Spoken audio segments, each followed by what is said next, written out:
Hello everyone, আসসালামু আলাইকুম। Welcome to my channel. আজকে আমি আপনাদের মাঝে আরেকটা নতুন কেকের রেসিপি নিয়ে হাজির হয়ে গেলাম। আজকে আমি আপনাদের তৈরি করে দেখাবো জ্যাবরা কেক। এই কেকটি দেখতে যেমন সুন্দর, খেতেও কিন্তু অনেক মজা। কেকটি দেখলে মনে হয় এটি তৈরি করা হয়তো অনেক কঠিন, কিন্তু আসলে কিন্তু অনেক ইজি। আমি আজকে এটাই দেখাবো কিভাবে জ্যাবরা কেক তৈরি করতে হয়। আর আমার রেসিপিগুলো যদি আপনাদের ভালো লেগে থাকে তাহলে প্লিজ আমার চ্যানেলটি সাবস্ক্রাইব করবেন আর আপনারা আপনাদের ফ্যামিলি ফ্রেন্ডস সবার সাথে শেয়ার করবেন। তাহলে চলুন আর দেরি না করে দেখে নেই কীভাবে জ্যাবরা কেক তৈরি করতে হয়। প্রথমেই দেখে নেই জ্যাবরা কেক তৈরি করতে আমাদের কি কি উপকরণ লাগছে। ডিম লাগবে 4টি, ডিমগুলো অবশ্যই রুম টেম্পারেচারের হতে হবে। লাগবে 1 কাপ পরিমাণ ময়দা,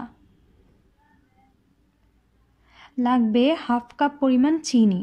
চিনিটা আপনারা আপনাদের স্বাদ অনুযায়ী কমিয়ে বা বাড়িয়ে নিতে পারেন। লাগবে 1 টিস্পুন বেকিং পাউডার,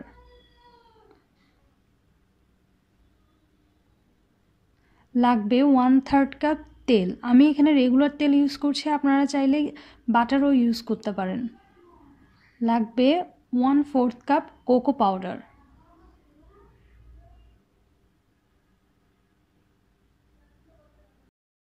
লাগবে 1/4 কাপের চেয়েও কম পরিমাণ দুধ। আমি এখানে যা যা নিয়েছি সব কিছু আমি মেজারমেন্ট কাপের মাপ অনুযায়ী নিয়েছি। প্রথমে আমি সবগুলো ড্রাই ইনগ্রিডিয়েন্টসগুলো চেলে নিব।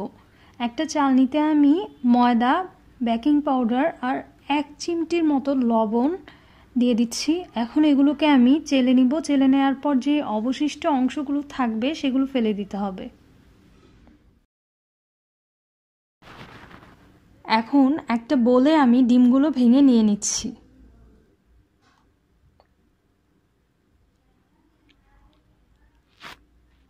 ডিমের সাদা অংশ থেকে আমি কুসুমগুলোকে আলাদা করে নিয়েছি। এখন এরকম একটা ইলেকট্রিক হ্যান্ড বিটার দিয়ে আমি বিট করে নিব। আপনারা চাইলে এরকম একটা কাঁটা চামচ অথবা এরকম হ্যান্ড বিটারগুলো দিয়েও বিট করে নিতে পারেন। এগুলো দিয়ে একটু টাইম বেশি লাগবে, কিন্তু কাজ সেমই হবে। আমি এখন ডিমের সাদা অংশটা বিট করে নিব।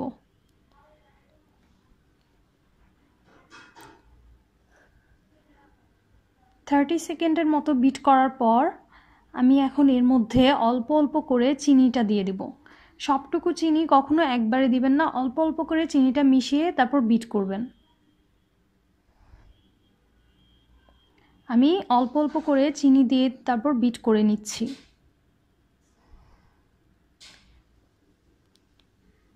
বিট করতে করতে একটা পর্যায়ে দেখবেন এরকম সাদা অংশটা এরকম ফোমের মতো হয়ে যাবে, তখন এর মধ্যে তেলটা দিয়ে দিতে হবে।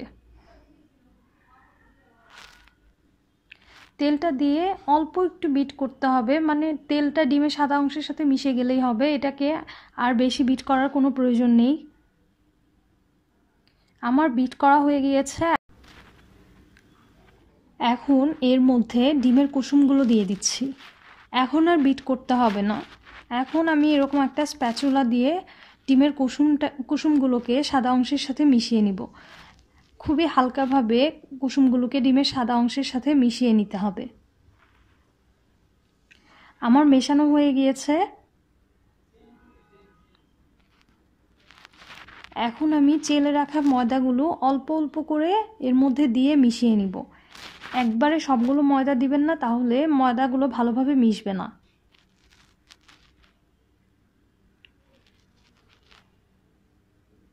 আমি অল্প অল্প করে ময়দা দিয়ে ময়দাটাকে ডিমের সাথে মিশিয়ে নিচ্ছি। আর ময়দাটাকে খুবই আস্তে আস্তে স্প্যাচুলা দিয়ে মিশিয়ে নিতে হবে। এখন আমি যে দুধটা নিয়েছিলাম তার থেকে 2 টিস্পুনের মতো দুধ এর মধ্যে দিয়ে দুধটাকে মিশিয়ে নিব।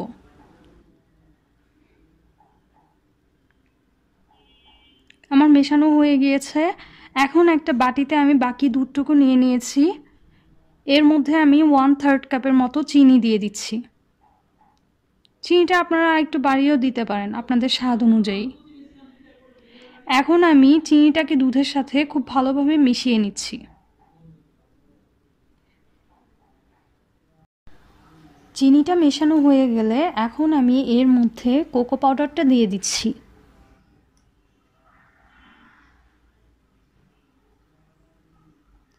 এখন এখন কোকো পাউডারটাকে দুধের সাথে খুব ভালোভাবে মিশিয়ে নিতে হবে। আমার কোকো পাউডারটা মেশানো হয়ে গিয়েছে।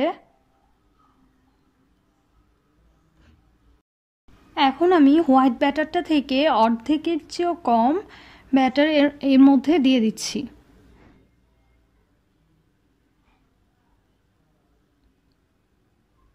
এখন এটাকে চকলেটের ব্যাটারটার সাথে ভালোভাবে মিশিয়ে নিতে হবে।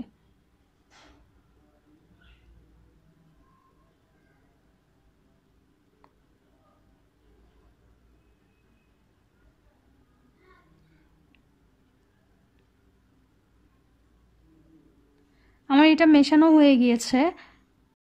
এখন একটা প্যানে আমি 1 টিস্পুনের মতো তেল দিয়ে দিলাম।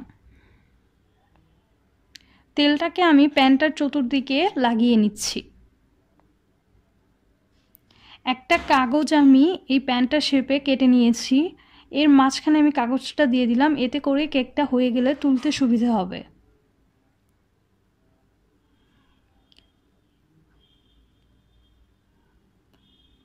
এখন আমি সেই চকলেট ব্যাটারটা থেকে অল্প একটু ব্যাটার এর মধ্যে দিয়ে দিচ্ছি।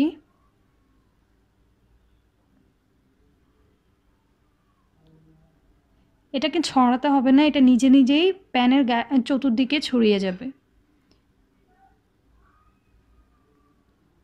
এখন এর উপর আমি হোয়াইট ব্যাটারটা দিয়ে দিচ্ছি। এভাবে করে একবার চকলেট ব্যাটারটা এবং একবার হোয়াইট ব্যাটারটা দিয়ে দিতে হবে। এটাকে আপনার ছড়াতে হবে না, এটা নিজে নিজেই ছড়ে যাবে।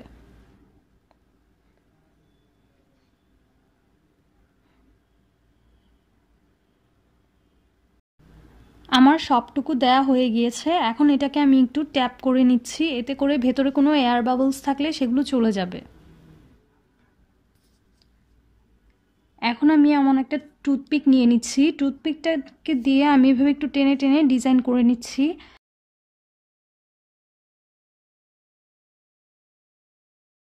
আমার ডিজাইনটি করা হয়ে গিয়েছে, আপনারা আপনাদের পছন্দ অনুযায়ী যে কোনো ডিজাইন করে নিতে পারেন। এখন আমি চুলায় একটি প্যানে বালি দিয়ে দিয়েছি, বালিটাকে আমি গরম করে নিয়েছি। আপনারা এখানে বালির পরিবর্তে চাইলে লবণও ইউজ করতে পারেন। এখন আমি কেকের পাত্রটি প্যানটির মধ্যে দিয়ে দিচ্ছি। পাত্রটিকে চুলায় দেওয়ার আগে আরেকবার একটু ট্যাপ করে নেবেন, এতে করে কোনো এয়ার বাবলস থাকলে সেগুলো চলে যাবে। এখন আমি ঢাকনাটি দিয়ে ঢেকে দিচ্ছি। এই ঢাকনার মধ্যে একটা ছিদ্র থাকে, সেই ছিদ্রটাকে আমি একটা কাগজ দিয়ে বন্ধ করে দিয়েছি, এতে করে কোনো বাতাস ভেতরে ঢুকবে না বা বের হবে না। আর চুলার আঁচটা একদম লো থাকবে, চুলার আঁচ বাড়িয়ে দিলে কেকের নিচটা পুড়ে যাবে। এখন এটাকে 40 মিনিটের জন্য চুলায় বসিয়ে রাখতে হবে। 40 মিনিট পর আমি ঢাকনাটি তুলে নিচ্ছি। এখন আমি একটা টুথপিক দিয়ে কেকটি চেক করে নিব। আমার টুথপিকটি ক্লিন বের হয়েছে, সো আমার কেকটি হয়ে গিয়েছে। টুথপিক ক্লিন বের না হলে এটাকে আরও 5 মিনিটের মতো চুলায় বসিয়ে রাখতে হবে। আমি এখন কেকটাকে নামিয়ে নিব। আমি কেকটিকে নামিয়ে নিয়েছি। এখন একটা চাকু দিয়ে ঘুরিয়ে ঘুরিয়ে এভাবে কেকের সাইডগুলো একটু কেটে নিচ্ছি।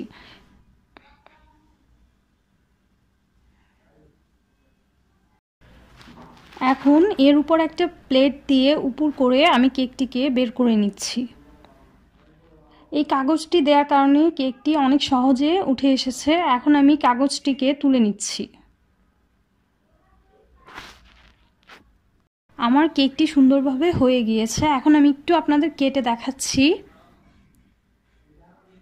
দেখেন ভেতরটা কত সুন্দর হয়েছে আর কেকটি কতটা সফট হয়েছে। আশা করি আমার আজকের রেসিপিটি আপনাদের ভালো লেগেছে। আমার রেসিপিগুলো যদি আপনাদের ভালো লেগে থাকে তাহলে প্লিজ আমার চ্যানেলটি সাবস্ক্রাইব করবেন, এরকম আরও অনেক নতুন নতুন রেসিপির জন্য। আর আপনাদের যদি কোনো কিছু বুঝতে সমস্যা হয় অবশ্যই আমাকে কমেন্টে জানাবেন, আমি অ্যান্সার দেওয়ার চেষ্টা করব। থ্যাংক ইউ এতক্ষণ আমার সাথে থাকার জন্য। সবাই ভালো থাকবেন, আমার জন্য দোয়া করবেন।